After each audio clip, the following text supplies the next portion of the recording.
Today, I will talk about ultrasound imaging, which is one of the most important diagnostic tools used in a modern clinical practice.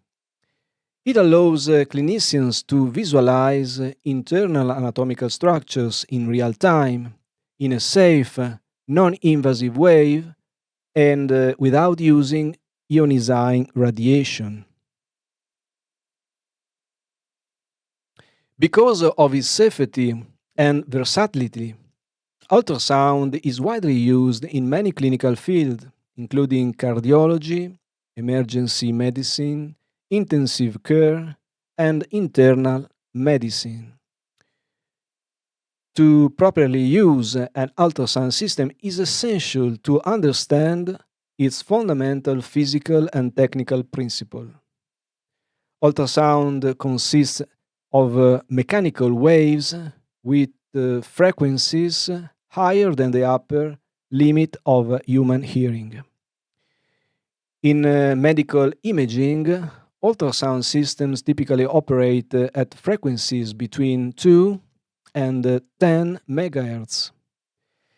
These high frequencies allow the system to visualize internal structures with high spatial resolution.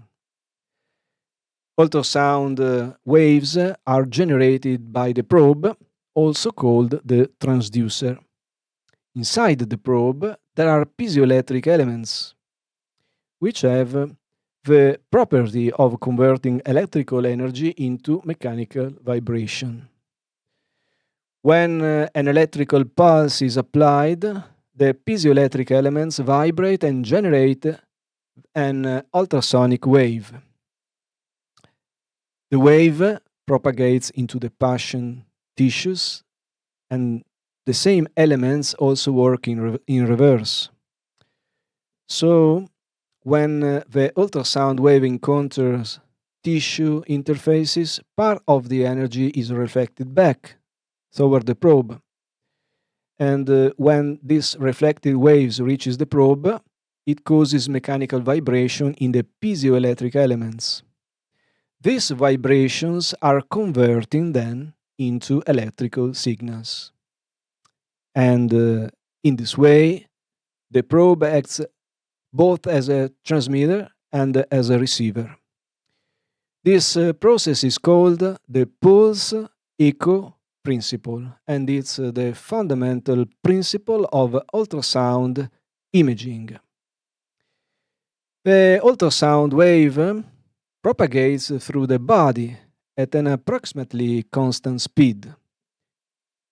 In soft tissues, the speed is about 1540 meters per second. When the waves encounter different tissues, part of the energy is reflected.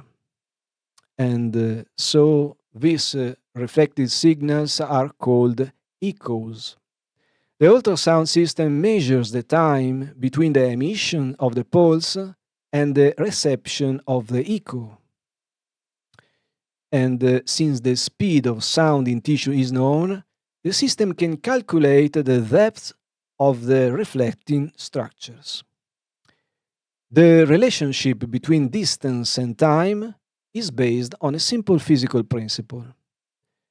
The distance is equal to the speed of sound multiplied by the time divided by 2.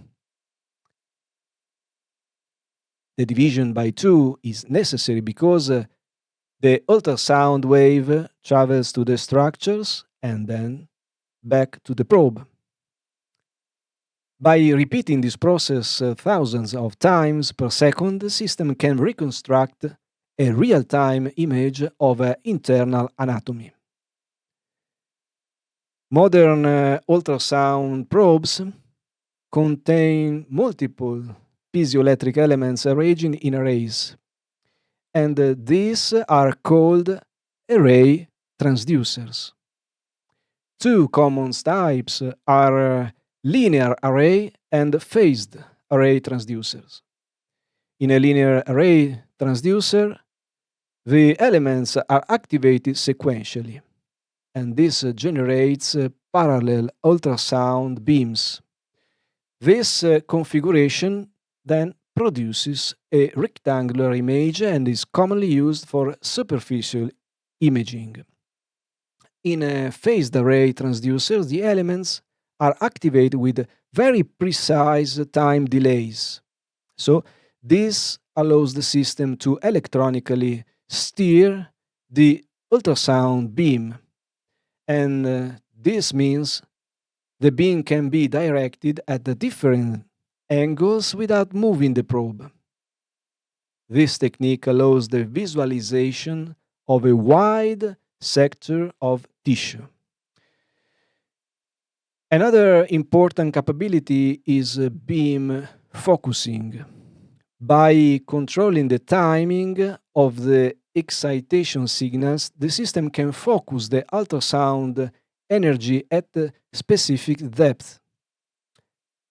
This improves the image resolution and clarity.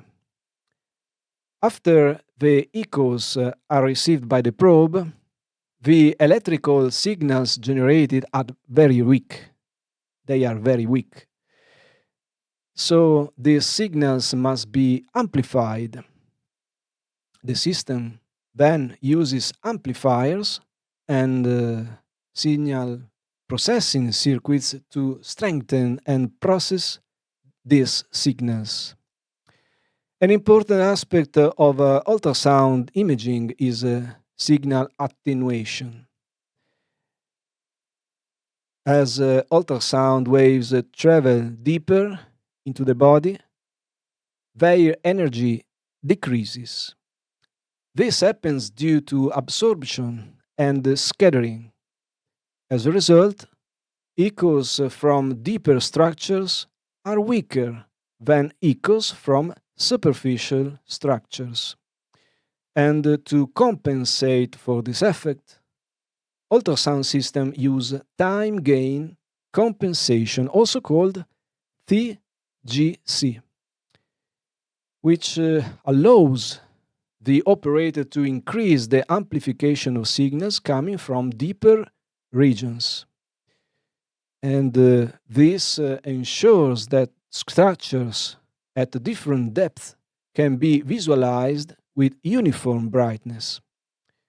This improves image quality and diagnostic accuracy. Finally, the processed signals are converted into a visual image. This image is displayed on the monitor in real time. So each echo contributes to the formation of the image.